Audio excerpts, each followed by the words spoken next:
Post-match chat with Chapz for that Millwall podcast, where it's just finished Sunderland 3, Millwall 0. So first of all, this is my first post-match properly on video for a long time. Apologies to state of me. I'm still not able to get around on my feet, but I thought I'd come and show my ugly mug and say hello and talk to you about my take on that really disappointing result and disappointing second half performance. So I'll start off by talking about the team that started the game, which was the exact same 11, I believe, that started the last game.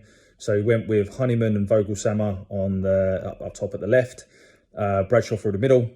Don't think really had much other option other than to play Bennett, and he kept the back four, and he didn't bring Hutch in, which on the basis of the Preston game, you can't argue with that. You know, Hutch hasn't played for ages. Cresswell scored a goal, did well.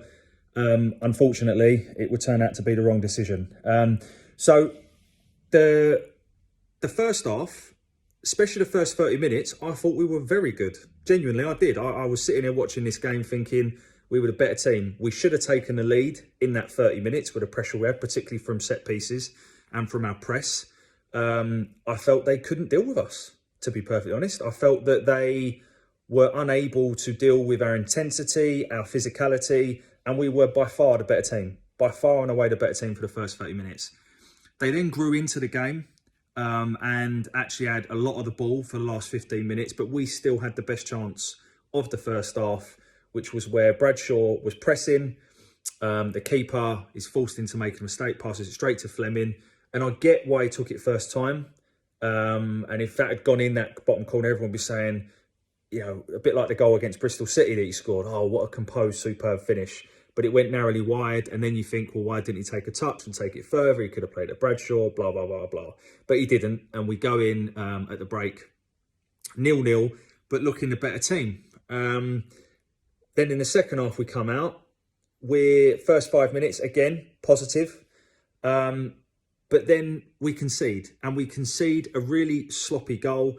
For me, Cresswell is at fault. He doesn't deal with it on the right-hand side. It brings Cooper out of position. And then a deft touch from Sims across the face of the goal, and they make it 1-0. That's an individual error for me. I think if Cresswell doesn't make that mistake, we don't concede. The second goal within 5 minutes is a catalogue of errors. Pritchard has too much time and space. I think he beats 3 players. None of them make a good enough attempt to get the ball. And then George Long, it has come through a load of bodies, but he has to save that. And then we have another, actually, before they scored their second goal, we had a really good chance to score. We had a few more chances to score throughout the game. And then again, another individual error. Ball's played long. Don't know what Cresswell's doing. Completely misjudges the flight of the ball. Bounces over him. Ellis Sims, 1-on-1 with the keeper. Long decides to come out. Doesn't get there. And it's 3-0. Now, do we deserve anything from that game? No. Was it a 3-0 game? Also no. I've seen quite a lot of meltdown on Twitter already. And I'm not gonna go that far and say it was an absolutely tragic performance, because I don't think the first half was. I thought we were decent in the first half. The second half was awful. But at the same time, I don't think there was 3 goals in that game. I think that was a 1-0 game, a 1-goal difference. If you look at the chances created in the XG, it was a 1-0 game. In terms of 1-goal difference, it should have been 2-1 based on XG. But anyway, the point I'm trying to make is the scoreline flatters Sunderland massively. They're a good team. They got some very good players. Ellis Sims is the player that we tried to sign in the summer, and he's exactly what we're lacking. Diallo is going to play in the Premier League for Man United, so he's a very, very good player. You take those 2 out, it's not massive there. I don't rate Jack Clark, so on and so forth. But the point I'm trying to make here is that it wasn't a 3-0 game. For those of you that went, I feel for you, because there's 900 people went up there and saw a bit of a capitulation in the second half. But even still, we didn't deserve to lose that game 3-0. We take our chances in the first half, and it could have been a completely different game. So I'm not going to get on Rowett's back.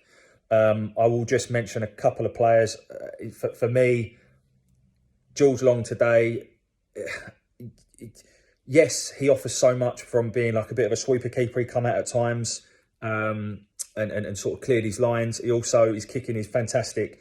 But for me personally, and everyone's got a different opinion on this, bottom line is, I would rather have someone that prioritises stopping the ball going in the net than offering all those other things. So Bart has to come back in. I said this after the Preston game where I thought Long was at fault for one of the goals, and for me it makes no change today. Cresswell he played all right, but 2 times he is at fault for 2 goals. And at this level and at this standard, if we were in the top 6, we can't have that. So Hutch has got to come back into the team. They're the 2 players that I think were poor. Everyone who watches this knows that I rave about Billy Mitchell. I thought Billy Mitchell's was his worst performance probably this season, or the one I've seen. I thought he was really poor today, Billy Mitchell. I usually bang on about him being man of the match almost every game, but I have to call it how I see it, and I thought he was really poor. In terms of players to come out of credit, I'm going to name 3. I thought Danny Mack did nothing wrong. I thought he was pretty good. Really tried to get forward, particularly being in the back 4. So credit to Danny Mack today. I also thought Vogelsammer. And again, I've seen a few comments on Twitter about Vogelsammer. Again, maybe it's just me, I'm watching a different game, but I thought the first half he was really threatening, using his strength and dare I say his pace to get some really good balls into the box. And he was playing quite, almost like another striker in the first half. I don't know what happened in the second half because it completely changed and he rightly came off. But for his first half alone, I thought he was our most promising player. And I also thought Saville was very good. And if I had to pick a man of the match for us, I would give it to Sav. I think he went off because he was wrongly booked and we couldn't have both him and Billy Mitchell. And Billy Mitchell's got more legs on a yellow card in the second half. So I think that's why he went off. But if I had to call a man of the match, I thought I'd say George Saville. Fleming was good in the first half, but if I'm honest, for the last half hour, I didn't even know he was playing. And this is what you get with Fleming. Absolute, so much ability on the ball. But when it's not going right for you, he can go missing. Styles is one of those players, I think, that you would look at him if he didn't play for Millwall and you'd think, oh, I'd love to sign him. And I have done previously. But other than the first couple of games, I'm really struggling to see what he brings. He is so lightweight and he's just not effective. Admittedly, he's playing bits of games. He's playing in all sorts of different positions. I totally get that. But I think for him to really show us what he's capable of, he's got to be a permanent fixture in the team in a certain position. So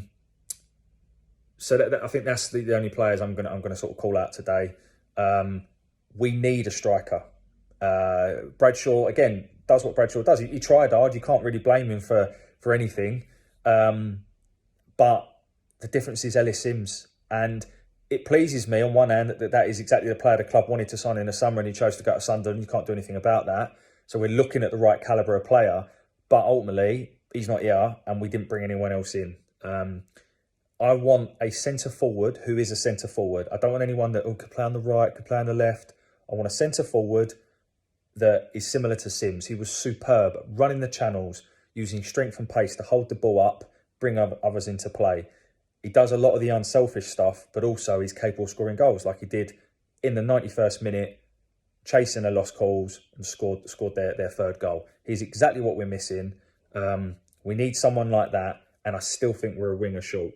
Big fan of Ogie, big fan of Bennett, but I think we need more. Honeyman's not a winger. Don't think he did too badly, but he's not a winger.